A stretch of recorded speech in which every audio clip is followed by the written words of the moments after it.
किस तरीके से काम करती है, इन सभी चीजों के बारे में हमने जस्ट देखा है और एक बेसिक कॉन्सेप्ट क्लियर किया है कि कौन सी कैंडल का क्या मतलब होता है। ठीक है, इसके बाद हमने डिस्कस किया था कि सपोर्ट और रेजिस्टेंस का क्या रोल होता है स्टॉक मार्केट में। देखिए, स्टॉक मार्केट के अंदर सबसे इम्पोर्टेंट जो चीज होती है दैट इज द सपोर्ट और resistance. Most of the time क्या होता है, जब भी आप कोई भी शेयर खरीदते हो, ठीक है, तो वहां से क्या करता है, मार्केट डाउन आना शुरू कर देता है, वहां से मार्केट नीचे आना शुरू कर देता है और आप लोगों को ये लगता है कि मार्केट आपका पैसा लेने के लिए नीचे आया है, आप लोगों को ये लगता है मार्केट सिर्फ और सिर्फ आपका लॉस करवाने के लिए नीचे आया है, लेकिन ऐसा नहीं होता। देखिए, आपके 2-4 हजार, 2-4 लाख, 2-4 करोड़ से भी मार्केट को रत्ती भर भी फर्क नहीं पड़ता। आप मार्केट जस्ट अपना लेवल फॉलो करता है। तो मार्केट में जब आपको ये समझ में आ जाए कि सपोर्ट कहाँ पे है और रेजिस्टेंस कहाँ पे है, तो आपकी जर्नी स्टॉक मार्केट में काफी सिंपल हो जाती है और easy way of making money हो जाता है। देखिए, इसके अंदर क्या होता है, आपको जब सपोर्ट और रेजिस्टेंस समझ में आने लग जाएंगे ना स्टॉक मार्केट का, तो आपको ये भी समझ में आ जाएगा कि कौन से पैटर्न पे कब काम करना है। देखिए, सपोर्ट क्या होता है, रेजिस्टेंस क्या होता है, इसको अभी हम समझने की जस्ट एक कोशिश कर रहे हैं।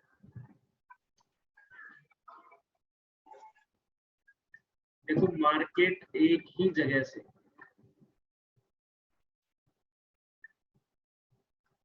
मार्केट जब एक ही जगह से बार बार बाउंस बैक करने लग जाए, तो समझ लेना वो मार्केट के लिए बन चुका है एक प्रकार से सपोर्ट। देखो,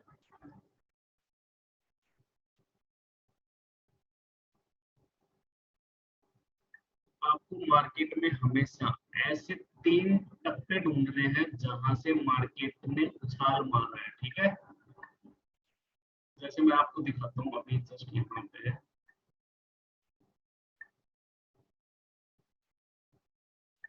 देखो, 1, 2 और ये 3। ठीक है, आपको मार्केट में जस्ट यही चीज आइडेंटिटी सेकंड में बैकग्राउंड से बहुत सारी किसकी आ रही है।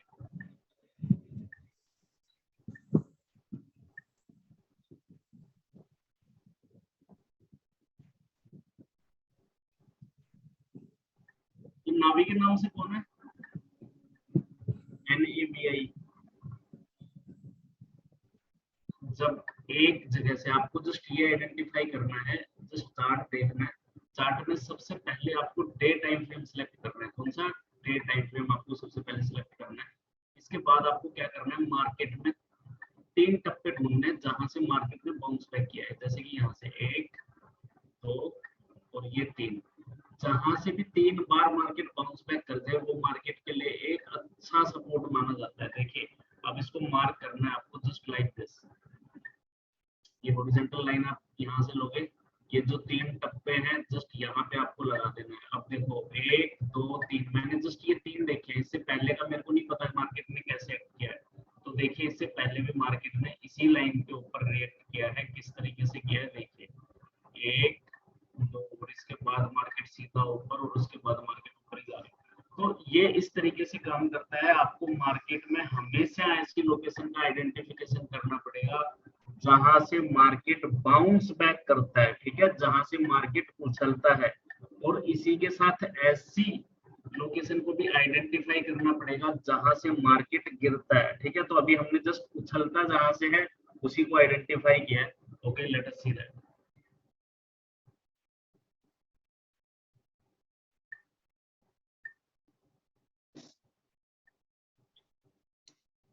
इसको दोबारा से निकालता हूं। देखिए,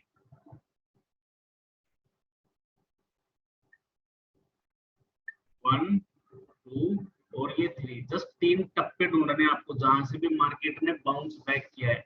1, 2, 3, जहां पे आके मार्केट उछलता है, तो इसका मतलब क्या है कि यहीं पे ही आपका बाइंग पॉइंट रहेगा। ठीक है, जहां से भी मार्केट उछलता है जस्ट उस आइडेंटिफाई करना उस लोकेशन को, यहाँ पे जाना है, हॉरिजॉन्टल लाइन उसके पास में खींच दो ऐसे। यानी कि जब भी इस लाइन के आसपास आपको मिलेगा, इस लाइन के आसपास आपको हैमर दिख जाए, इस लाइन के आसपास आपको कोई भी ऐसा कैंडलस्टिक पैटर्न दिख जाए जो मैंने आप लोगों को बताया जिसका काम है मार्केट में बुलिशनेस लेके आना, तो वहां पे आपको उस कैंडलस्टिक पैटर्न का काम, वहां पे इन कैंडलस्टिक पैटर्न्स का काम करना। ये आंख बंद करके आप कहीं पे भी यूज करोगे तो मोस्ट ऑफ द टाइम क्या रहेगा, इनकी एक्यूरेसी इतनी अच्छी नहीं आ पाएगी। लेकिन जब आप सपोर्ट और रेजिस्टेंस पे इनको यूज करने लग जाओगे तो वहां पे इनकी एक्यूरेसी काफी अच्छी आती है। देखिए अब तो हमने जस्ट एक पॉइंट को आइडेंटिफाई किया है जहां से मार्केट के अंदर एक उछाल आता है, ठीक है। अब हम एक ऐसे पॉइंट को देखेंगे जहां से मार्केट में गिरावट आई है। ऐसे 3 पॉइंट्स देखेंगे। देखिए मार्केट ऊपर गया, ये नीचे आ गया, ठीक है। दोबारा मार्केट गया नीचे, 1 2 3 4, ठीक है। यानी कि ये एक ऐसी जगह है जहां से मार्केट बार बार गिर रहा है, तो इस जगह को भी हम मार्क कर लेते हैं। ये लीजिए, तो ये जगह बन गई हमारी क्या, यहाँ से मार्केट नीचे की तरफ जा रहा है, गया नीचे, यहाँ से फिर नीचे गया, फिर नीचे गया, फिर नीचे गया और यहाँ से ऊपर, ठीक है। अब देखो हमें कहाँ पे बाई करना है, कहाँ पे सेल करना है, आप लोगों को देखते ही समझ में आ जाना चाहिए। जब भी मार्केट आपका इस लाइन के आसपास हो, ऊपर वाली लाइन के पास रहे तो सेल कर दो, नीचे वाली लाइन के पास रहे तो बाय कर लो। सिंपल सी बात है। टेक्निकल एनालिसिस क्या, देखो चीजों को जितना सिंपल करके चलोगे उतना ही बेस्ट रिजल्ट आपको मिलेगा। इनको कॉम्प्लिकेटेड करने की जरूरत नहीं है। आपको जस्ट ये देखना है कि हिस्ट्री में क्या हुआ था। हिस्ट्री में इस लाइन के पास से मार्केट में सेलिंग आई है, एक बार आई है, दूसरी बार आई है, तीसरी बार आई है, चौथी बार आई है, तो पांचवी बार भी इधर से ही आई। जब इस लाइन को भी ब्रेक कर देता है मार्केट तो उसके बाद क्या करेगा, इस वाली लाइन पे चला जाएगा, ठीक है। यानी कि इस लाइन को भी ब्रेक कर देगा तो इस वाली लाइन के पास से यहाँ से गिरावट आनी शुरू हो जाती है। तो इसके ऊपर तो एक बार गया, बस हल्का सा ऊपर जाके फिर से नीचे आ गया। यानी कि ये पॉइंट है आपका सबसे मेन क्रूशियल पॉइंट। इसके आसपास आपको जब भी सेलिंग का मौका मिले, यानी कि जब भी आपको ऐसा पैटर्न दिखाई दे जो सेलिंग की तरफ इंडिकेशन कर रहा है, यहाँ पे आप सेलिंग कर सकते हो। स्टॉप लॉस आप इसके ऊपर का भी रख सकते हो और आपको पता है कि ज्यादा से ज्यादा यहाँ तक जाके फिर से वापस आना ही है इसको। सो इस तरीके से आप इस मार्केट के अंदर प्ले कर सकते हो, ठीक है। अब देखिए इसके अंदर जो सबसे इंपॉर्टेंट चीज है वो क्या है, यहाँ से तो आपको सपोर्ट और रेजिस्टेंस कैसे ड्रॉ करने हैं वो मैंने आपको बताया। जस्ट 3 टप्पे देखने हैं। कितने टप्पे, 3 टप्पे। एक टप्पा यहाँ से मार्केट नीचे गिर गया, दूसरा टप्पा यहाँ से मार्केट नीचे आया, तीसरा टप्पा यहाँ से मार्केट नीचे, चौथा टप्पा यहाँ से मार्केट नीचे। अब देखो इससे पहले हमने क्या देखा था कि मार्केट इस लाइन से ऊपर की तरफ जाता है। तो देखिए मार्केट ने क्या किया, इस लाइन से ऊपर की तरफ गया, इस लाइन से फिर ऊपर की तरफ गया, इस लाइन से फिर ऊपर की तरफ गया है। इससे पहले देखिए क्या हुआ था, इससे पहले मार्केट ने इस लाइन से और ऊपर गया लेकिन ज्यादा ऊपर ना जाके वापस से आ गया, फिर दोबारा इसी लाइन पे आया ज्यादा ऊपर। अब ये इसके लिए एक रुकावट है, ये इसके लिए एक बहुत बड़ी रुकावट है, ये वाली। अभी देखते हैं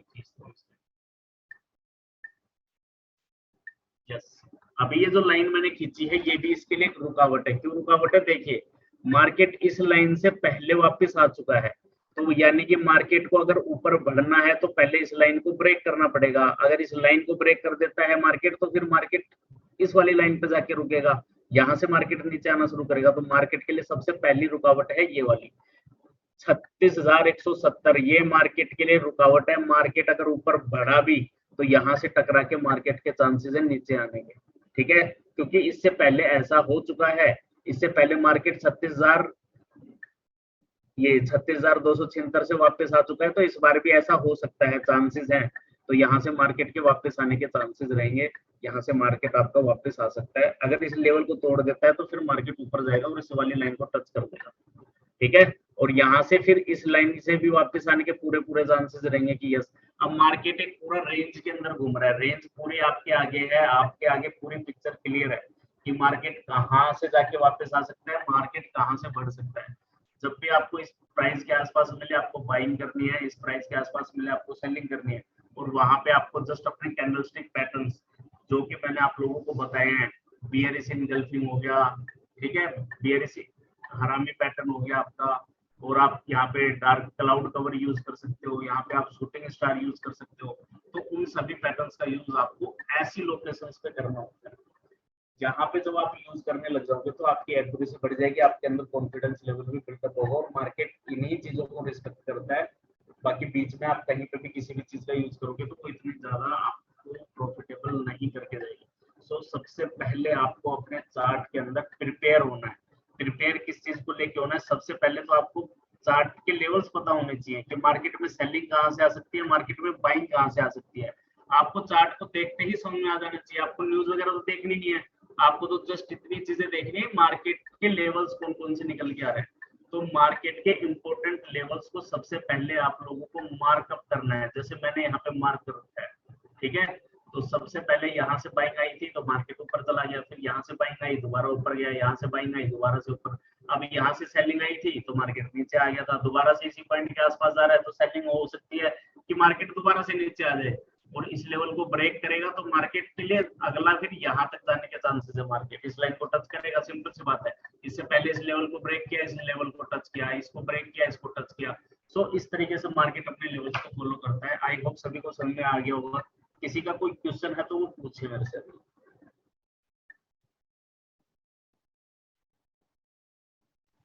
ओके सर। किसी का कोई डाउट है यहाँ पे? टाइम फ्रेम का कैसे रहेगा सर इसमें?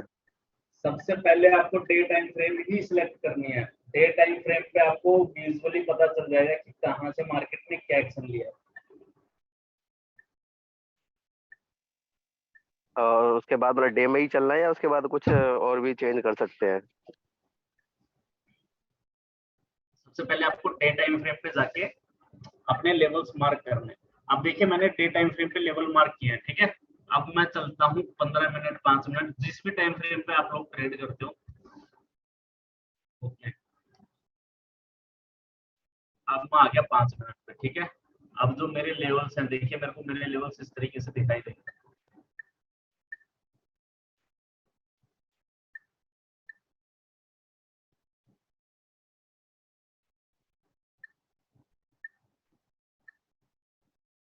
ऐसे दिखाई देंगे अब लेवल्स का।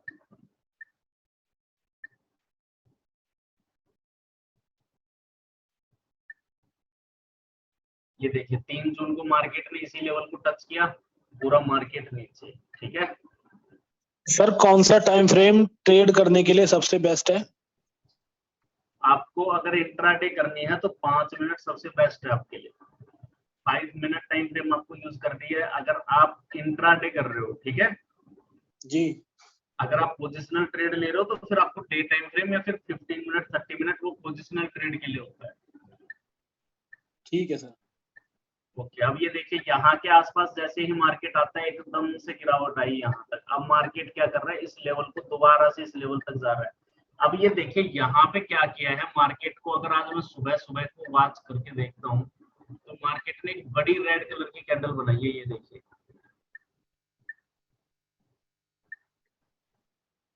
ठीक है। ये एक बड़ी रेड कलर की कैंडल बनाई है। जब भी मार्केट ऐसा पैटर्न बनाता है और उसके नीचे ऐसे कंसोलिडेट करने लग जाता है, देखिए एक जगह जब मार्केट रुक जाता है ना, इसको बोलते हैं कंसोलिडेट करना, यानी कि मार्केट यहाँ पे एक्यूमुलेशन कर रहा है, मार्केट यहाँ पे इकट्ठा हो रहा है, बाइंग के ऑर्डर्स एकत्रित कर रहा है। अब यहाँ के बाद मार्केट इस लेवल को टच करेगा, देखना, ठीक है। ये जो रेड कलर का टॉप है इसको टच करेगा, और इसको टच करने के बाद हो सकता है मार्केट यहाँ से वापस आ जाए। अगर इस लेवल को तोड़ देता है तो इसको बोल देते हैं RCBO पैटर्न। इसका मतलब क्या होता है, रेड कैंडल ब्रेकआउट, यानी कि बड़ी कैंडल जो रेड कलर की बनी थी यहाँ पे, यानी कि सेलर्स की पावर थी, सेलर्स की पावर को धीरे धीरे करके बायर्स खा रहे हैं यहाँ पे। तो बायर्स जब इसको तोड़ देंगे तो तोड़ने के बाद अगला जो लेवल है मार्केट के लिए जो हमने पहले से ड्रॉ करके रखा हुआ है ये है, ठीक है। यानी कि मार्केट फिर उसके बाद इस लेवल तक जाना मार्केट का सुनिश्चित है 36,241, ठीक है जी। अगर इस लेवल को भी तोड़ देता है मार्केट तो फिर आप लोगों को लिए अगला टारगेट रहेगा इसके बाद, ये देखिए ये वाला टारगेट निकल के आ रहा है। तो इस तरीके से टारगेट्स निकलते हैं, इस तरीके से मार्केट इन टारगेट्स की रिस्पेक्ट करता है।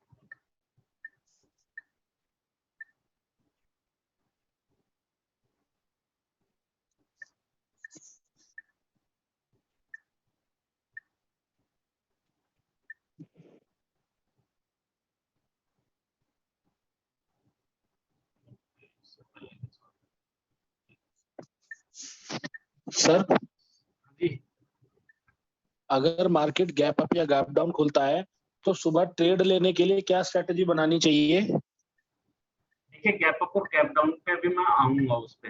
अभी जस्ट हम बात कर रहे हैं सपोर्ट एंड रेजिस्टेंस की। सबसे पहले तो आपको सपोर्ट और रेजिस्टेंस क्लेरिफाई होनी चाहिए कि मार्केट कहाँ से वापस आ सकता है और कहाँ से मार्केट ऊपर की तरफ जा सकता है। गैप्स क्या होते हैं इंडियन मार्केट में? गैप्स बहुत ज्यादा फ्रीक्वेंटली आते हैं, कभी गैप अप आ गया, कभी गैप डाउन आ गया, तो वहां पे ट्रेड करना बहुत ज्यादा मुश्किल हो जाता है। हाँ, गैप्स को किस तरीके से आप कंसीडर करते हो, किस तरीके से आप देखते हो, उन सभी चीजों के बारे में मैं आपको बताऊंगा कि गैप्स कितने टाइप के होते हैं और कौन से गैप में किस तरीके से आपका जो स्टेप है वो आप आगे देख सकते हो। ओके,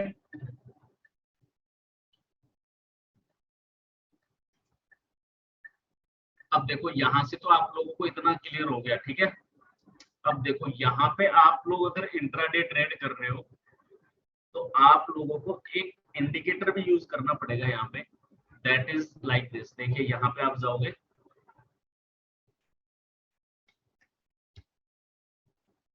पाइवेट पॉइंट स्टैंडर्ड, ठीक है।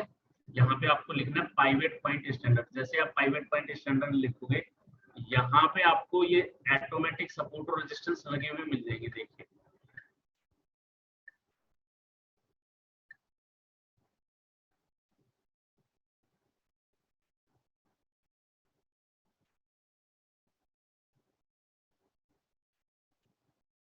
ठीक है। अब ये देखिए ये किस तरीके से एक्ट करता है मार्केटिंग में। देखो यहाँ पे जब भी आप ये लिखोगे, यहाँ पे जाना है आपको इंडिकेटर्स में, ठीक है। इंडिकेटर्स में जाके यहाँ पे लिखना है आपको पाइवेट पॉइंट स्टैंडर्ड, ठीक है। क्या लिखना है देखो, यहाँ पे दोबारा से लिखता हूँ, इसको नोट डाउन कर लो। यहाँ पे लिखोगे पाइवेट पॉइंट स्टैंडर्ड, ये लिखना है आपको, नोट डाउन करना पाइवेट पॉइंट स्टैंडर्ड। इस पर डबल क्लिक कर देना तो ऐसे ही खुल के आ जाएगा। इसके बाद जैसे ही ये खुलेगा, देखो ये किस तरीके से आपके लिए काम हेल्पफुल हो सकता है। ये देखिए बैठ यहाँ जाओ, पे बैठ के करो, बैठ जाओ, हाँ जी, बैठ के कर लो। हाँ बैठ के करो, बैठ जाओ, बैठ जाओ, हाँ कर लो। सर क्या लिखा था आपने इंडिकेटर में? Pivot point standard.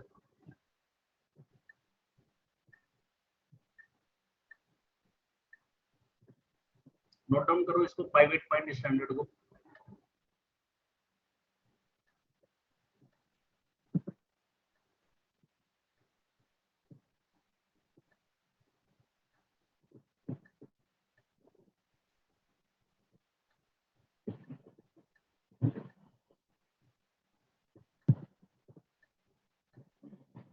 ओके, अब देखिए यहाँ पे मैं आपको जस्ट ये समझाना चाह रहा हूँ, जब भी आपके पास ये प्राइवेट पॉइंट स्टैंडर्ड आएगा, आप लोगों के लिए ट्रेडिंग और आसान होती भी जाएगी। देखिए कैसे, मान लो आप ट्रेड करने के लिए बैठे हुए हो, ठीक है। यहाँ से मार्केट गिरा गिरा गिरा गिरा, आपको यहाँ पे एक हैमर दिखाई दे रहा है। आप सोचोगे इस हैमर पे ट्रेड कर लेता हूँ, लेकिन आपने इस हैमर पे ट्रेड किया और ये आपका स्टॉप लॉस हिट हो गया, ठीक है। उसके बाद आपको दूसरा हैमर दिखाई दिया, आपने सोचा एक हैमर का स्टॉप लॉस हिट हो गया, हो सकता है दूसरे का ना हो, आपने इस पे ट्रेड किया, इसका भी स्टॉप लॉस हिट हो गया, गए गए। फिर आपको तीसरा हैमर मिला तो आप सोचोगे यार धोखा तो हो गया, तीसरे पे किस लिए ट्रेड करना है। तो अब इस केस में क्या होता है, जब भी आपको S1 का मतलब होता है सपोर्ट नंबर 1, ठीक है। तो सपोर्ट का काम क्या होता है, किसी भी चीज को उसके आगे गिरने से रोकना, ठीक है। सपोर्ट का काम होता है, जहां पे भी सपोर्ट हो जाता है ना, तो वहां का मतलब है सपोर्ट है, बस ये सपोर्ट है। तो सपोर्ट पे अगर आपको हैमर बनता हुआ दिखाई दे तो उसकी एक्यूरेसी काफी बेटर रहेगी। इनफैक्ट बीच में कोई भी हैमर बन रहा है उससे ज्यादा। आप देखिए सपोर्ट के ऊपर ये एक हैमर बना है और इसके बाद मार्केट आपका गया ऊपर की साइड में, ठीक है। तो ये काम होता है आपका सपोर्ट और रेजिस्टेंस का। अब देखिए और समझने की कोशिश करते हैं इसको। ये देखिए यहाँ से गया मार्केट, गिरा गिरा गिरा, और ये एक सपोर्ट था, ये दूसरा सपोर्ट था, और यहाँ पे ये एक हैमर बना छोटा सा, ये शाम को बना है। इसके बाद देखिए मार्केट ने फिर भी मूवमेंट, काफी अच्छा मूवमेंट देखिए गया यहाँ पे। तो आपको सपोर्ट और रेजिस्टेंस पे ज्यादा, जितना ज्यादा काम करोगे उतना ही बेस्ट है।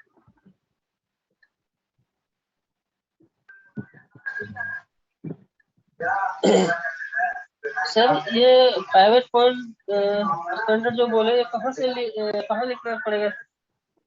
यहाँ पे देखिए इंडिकेटर्स का निशान आ रहा है यहाँ पे, ठीक है। यहाँ पे जैसे आप जाओगे ऊपर बैंक निफ्टी लिखा हुआ है, साइड में 5 मिनट का टाइम फ्रेम है, इसके बाद कैंडल्स लिखी हुई है, इसके साइड में ये इंडिकेटर लिखा हुआ है। इंडिकेटर पे ऐसे सिलेक्ट करोगे, यहाँ पे सर्च का ऑप्शन आएगा, तो सर्च का जहाँ पे ऑप्शन आएगा वहां पे लिखना है आपको PIV और प्राइवेट।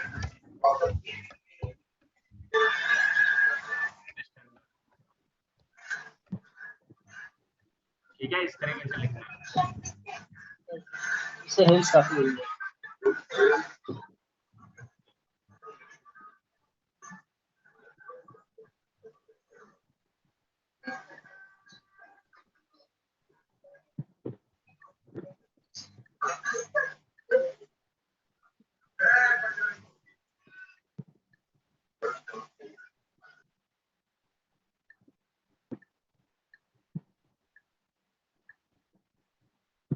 ये देखो यहाँ से सपोर्ट था तो मार्केट इसको तोड़ नहीं पाया, उसके बाद ये बना आपका इन्वर्टेड हैमर, और इन्वर्टेड हैमर के बाद ये देखिए इसके बाद आपका अगला टारगेट हमेशा अगली लाइन होनी चाहिए। यहाँ पे यहाँ से दबे तो आपका गेट लगा दे, खुला रहने दे। ये जाली, स्मूथ कर जाली। लीजिए, बैकग्राउंड वॉइस आ रही है।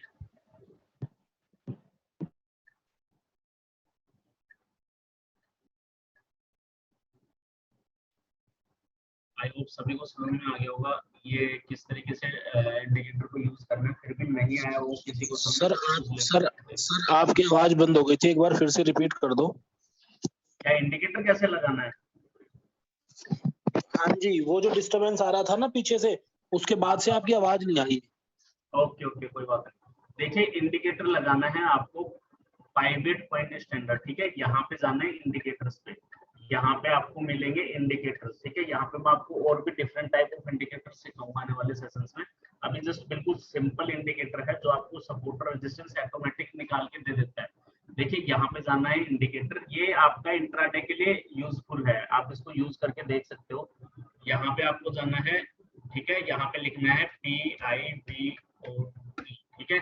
पाइवेट जैसे ही लिखोगे यहाँ पे ऑटोमेटिक लिखा हुआ आ जाएगा पाइवेट पॉइंट स्टैंडर्ड, ठीक है जी। अब देखिए यहाँ से मैं इसको काट के दोबारा से लगा के दिखाता हूँ। इंडिकेटर पे जा रहा हूँ मैं, ये गया मैं इंडिकेटर पे, यहाँ पे लिखूंगा मैं पाइवेट PIV, ठीक है। पाइवेट लिखना, पायलट मत लिखना, PIVOT है, ठीक है। इसको नोट डाउन कर लो आप स्पेलिंग को। एंड आफ्टर दैट आपको यहाँ पे डबल क्लिक कर देना है, ठीक है जी। जैसे डबल क्लिक करोगे ये अपने आप लग जाएगा आपका।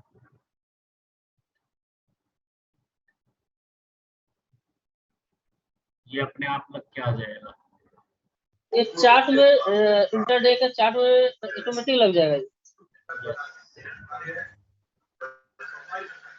ठीक है, ये देखिए किस तरीके से काम करता है। सबसे पहले सपोर्ट था, सपोर्ट पे आपकी बाइंग होगी, अगला रेजिस्टेंस ये था, रेजिस्टेंस को इसने ब्रेक किया, उसके बाद अगला टारगेट देखिए ये होता है। इस टारगेट को भी ब्रेक कर दिया, इसके बाद अगला टारगेट इसका है ये वाला, ठीक है। इस टारगेट को ब्रेक कर देगा तो इसके बाद अगला टारगेट ये हो जाएगा। इस तरीके से ये टारगेट वगैरह सब कुछ आपको अपने आप पे बता देगा कि कहाँ से किस तरीके से आपको करना है। अब मान लो ये वाला पॉइंट था कि ये वाली लाइन टूट गई, ये वाली लाइन टूटी तो अगला टारगेट फिर ये वाली लाइन का है, तो इस वाली लाइन पे ही आके मार्केट रुका है, ठीक है। अब ये देखिए ये वाली लाइन थी, इस लाइन के नीचे गया तो मार्केट इसी लाइन पे आके रुक गया। सो ये आपको काफी हेल्पफुल रहेगा इंट्राडे ट्रेडिंग के लिए। ये देखो ये ऊपर वाली लाइन थी, ये जैसे इस लाइन का ब्रेकआउट हुआ ये नीचे इसी लाइन पे आके रुक गया, तो ये आपको काफी हेल्प करेगा इंट्राडे ट्रेडिंग में।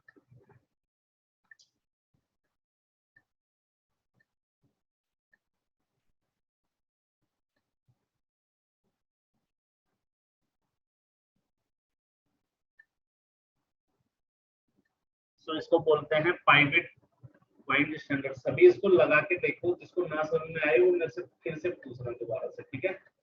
और इन पाइवेट पॉइंट स्टैंडर्ड्स पे आप लोग कैंडलस्टिक पैटर्न्स की प्रैक्टिस करना। सभी को शायद मैंने डेमो वन को भेज दिया था, तो आप उस पर प्रैक्टिस किया करो। जितनी ज्यादा प्रैक्टिस करोगे, एक बार प्रैक्टिस में क्या है कि आप लोग कर लोगे तो उसके बाद फिर आप रियल मनी के साथ थोड़े से कॉन्फिडेंट हो जाओगे। अभी आपके कैंडलस्टिक पैटर्न हो गए, सपोर्ट रेजिस्टेंस आपको पता चल चुका है। अब हम इसके बाद देखेंगे, कल देखते हैं गैप्स पे कैसे काम कर रहे हैं, हम गैप्स पे किस तरीके से काम करेंगे। आफ्टर दैट हम देखेंगे इंडिकेटर्स का कैसे यूज किया जाता है। कैंडलस्टिक पैटर्न्स के साथ हमें इंडिकेटर से और कंफर्मेशन मिल जाएगा कि हम सही जा रहे हैं या गलत जा रहे हैं। तो 3 चीजों का जब कंफर्मेशन आप लोगों को मिल जाएगा तो आपकी ट्रेड की एक्यूरेसी बढ़ जाएगी। देखिए मार्केट में आपकी एक्यूरेसी ही डिपेंड करती है कि आप मार्केट में कितने दिन तक टिक पाओगे। तो जब आपकी एक्यूरेसी अच्छी आती जाएगी तो आपके अंदर एक कंसिस्टेंसी आ जाएगी और कॉन्फिडेंस भी बिल्डअप हो जाएगा। तो इंडिकेटर्स को कभी भी सिंगल यूज नहीं किया जाता। इंडिकेटर्स को हमेशा आप यूज कर सकते हो कैंडलस्टिक पैटर्न्स के साथ में। तो उनको कैसे यूज करना है, अभी जैसे मैंने आपको आज एक इंडिकेटर बताया, that is the pivot point standard. अभी हम स्टेप बाय स्टेप और आगे चलेंगे तो उसके अंदर और भी डिफरेंट टाइप ऑफ इंडिकेटर्स हैं, वो सारे हम यूज करना सीखेंगे।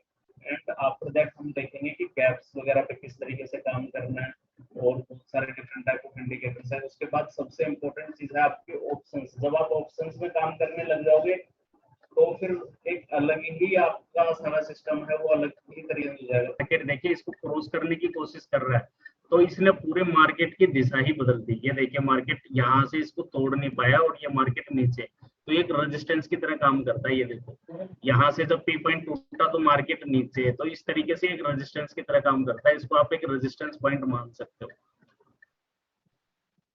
सर जहाँ पे आज की डेट में मार्केट रुका हुआ है 35,300 पे, अगर यहाँ से मार्केट नीचे गिर गया तो पहला सपोर्ट क्या यही है क्या 34,464? एक सेकेंड,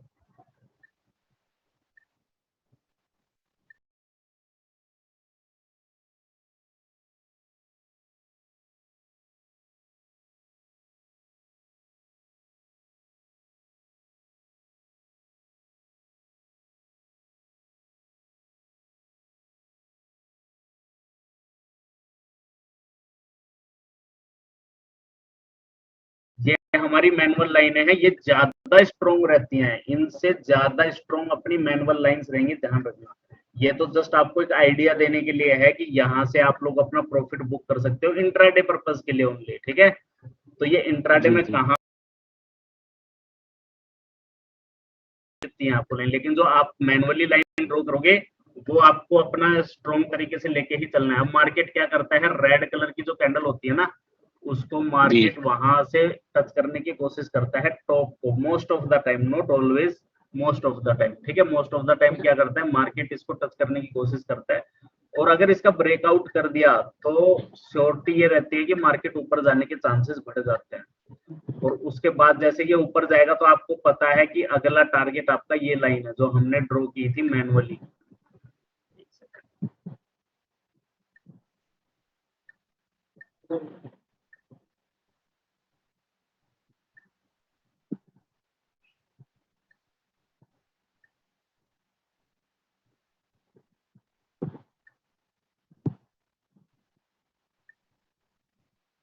सर जैसे ये मार्केट के क्या बोलते हैं रेजिस्टेंस ऊपर होते रहेंगे तो क्या सपोर्ट भी ऊपर आता रहेगा ना साथ के साथ? नहीं, ये एक साथ आपका एक बार में हिट हो जाएगा, ये चेंज नहीं होगा। एक बार जो इसने बना दिया वो बना दिया, ऐसा नहीं है। अच्छा, ये अपडेट नहीं होता है? नहीं नहीं नहीं, ये फिक्स रहता है, यही इसकी खास बात है। ऐसा नहीं है कि आपको एक बार कुछ और दिखाएगा थोड़ी देर बाद कुछ और ही दिखा देगा, तो उससे तो क्या है कि कभी भी एक्यूरेसी आ ही नहीं पाएगी, समझ रहे हो। मान लो आप अभी चेक कर रहे हो इसको, थोड़ी देर बाद आप देखोगे वो ऊपर चला गया, वो नीचे चला गया, यानी मार्केट जैसे घूम रहा है उसी हिसाब से अगर ये अपने आप को भी घुमाने लग गया तो ये तो आपको घुमा ही देगा, आप इस पे कभी भी ट्रेड नहीं कर पाओगे। तो जो चीजें जितनी स्टैंडिंग रहती है ना, जितनी चिपकी हुई रहती है, जितनी स्थिर रहती है, जो एक बार बन गई तो उसके बाद बदले ना, तो वो चीजें ज्यादा एक्यूरेट होती है। सर तो आप लोगों को फोकस उसी चीज पे करना है। तो एक बार बन गई तो वो बन गई, उसके बाद मतलब हिले तो, जैसे मार्केट मान लो आपने बोला कि ऊपर चला गया तो वो अपनी पोजीशन तो चेंज नहीं कर देगा, नहीं, ऐसा अगर करेगा तो फिर कोई मतलब ही नहीं उस पर काम करने का, क्योंकि वो तो फिर पागल बनाने वाली बात होगी ना। एक बार मार्केट ऊपर चला गया, उसने उठा के उधर ही लाइन रख दी, तो जब हम बैक टेस्टिंग करेंगे तो हमें ऐसा लगेगा कि इसकी एक्यूरेसी बहुत अच्छी आ रही है, लेकिन जब लाइव टेस्टिंग करेंगे तो पता चलेगा ये तो घूम फिर के लाइनें उल्टी नीचे ऊपर नीचे हो रही हैं, तो फिर वो गलत चीज हो जाती है। इसलिए जो चीज स्थिर रहती है काम उस पर करने में ज्यादा बेनिफिशियल होता है। सर ठीक है, तो इस इंडिकेटर की आप लोग प्रैक्टिस करना, सपोर्ट रेजिस्टेंस ड्रॉ करना और मेरे पास भेजना कि आपने क्या क्या सपोर्ट लेवल निकाला है, क्या क्या रेजिस्टेंस लेवल निकाला है। और मार्केट, लाइव मार्केट ज्यादा से ज्यादा वॉच करने की कोशिश क्या करो कि आपने जो लेवल ड्रॉ किया है क्या मार्केट उनको रिस्पेक्ट कर रहा है। अगर मार्केट उनको रिस्पेक्ट नहीं कर रहा है इसका मतलब आप कितने लेवल थोड़े से गलत ड्रॉ किए हैं। तो उन लेवल्स को इम्प्रूव करने की कोशिश किया करो। और ये जो मैंने आज इंडिकेटर आपको बताया, इसको यूज करके देखो कि मार्केट का इस इंडिकेटर का भी रिस्पेक्ट कर रहा है, किस तरीके से मार्केट काम कर रहा है। खाली कैंडलस्टिक पैटर्न्स को देख के आप लोगों को ऐसे लग रहा होगा कि यस कैंडलस्टिक पैटर्न आपको समझ में आ गया, तो अब आप पैसा कमा सकते हो नो डाउट। बट इसके अंदर क्या है कि आपको और भी चीजें ऐड ऑन करनी पड़ेंगी आपकी एक्यूरेसी बढ़ाने के लिए। एक्यूरेसी की सब कुछ है, एक्यूरेसी जितनी ज्यादा बेटर आएगी उतनी ही ज्यादा प्रॉफिटेबल होने के चांसेस आपके बढ़ते रहेंगे। Excuse me sir. हाँ जी सर ये जो विदाउट कलर कैंडल होती है उसका क्या मीनिंग होता है? जिसका कोई कलर नहीं होता उसका मतलब होता है डोजी। डोजी। यस, जिसमें कोई भी कलर नहीं होता, कोई रंग नहीं होता, उसको डोजी बोलते हैं। ये सर कहीं काम करती है? काम करती है, बट जैसे मैंने आपको हैमर वगैरह ये सारी चीजें बताई, ठीक उसी तरीके से काम करेगी। जिसमें अगर हैमर टाइप की बन गई तो वो मार्केट को ऊपर लेके जाएगी, अगर ऊपर बन गई तो नीचे लेके आएगी। मार्केट में सबसे मेन इंपॉर्टेंट चीज है आपका सपोर्ट और रेजिस्टेंस। उसके बाद जो भी चीजें मैंने आपको पैटर्न सिखाए, जस्ट उनका यूज करना सीखो वहां पे कि यहाँ पे कौन सा पैटर्न बन रहा है। और आपको जैसे रेजिस्टेंस है, रेजिस्टेंस का काम होता है रुकावट पैदा करना। तो रेजिस्टेंस पे आपको ऐसे पैटर्न देखने हैं जो मार्केट को नीचे की तरफ का इंडिकेशन। आप रेजिस्टेंस पे अगर ऊपर की तरफ का देखोगे तो आपका लॉस होना सुनिश्चित है, क्योंकि रेजिस्टेंस का काम है मार्केट के अंदर रुकावट पैदा करना, आगे बढ़ने से रोकना। तो वहां पे आपको हमेशा बियरिश पैटर्न्स यूज करने। ठीक है जी? जी सर। ओके, आज का सेशन इधर ही एंड करते हैं। इन सभी चीजों के बारे में आप प्रैक्टिस करनी है और आप लोगों को भेजना है मेरे पास व्हाट्सएप पे कि किस किस, so I will cross verify that. तो आप लोगों का लेवल भी पता चलेगा और उसके बाद कल के मार्केट में आप इसको लगा के देखो और उसको वॉच करो कि आपके लेवल्स को क्या मार्केट ने रिस्पेक्ट किया है या नहीं किया। Okay, bye, good night.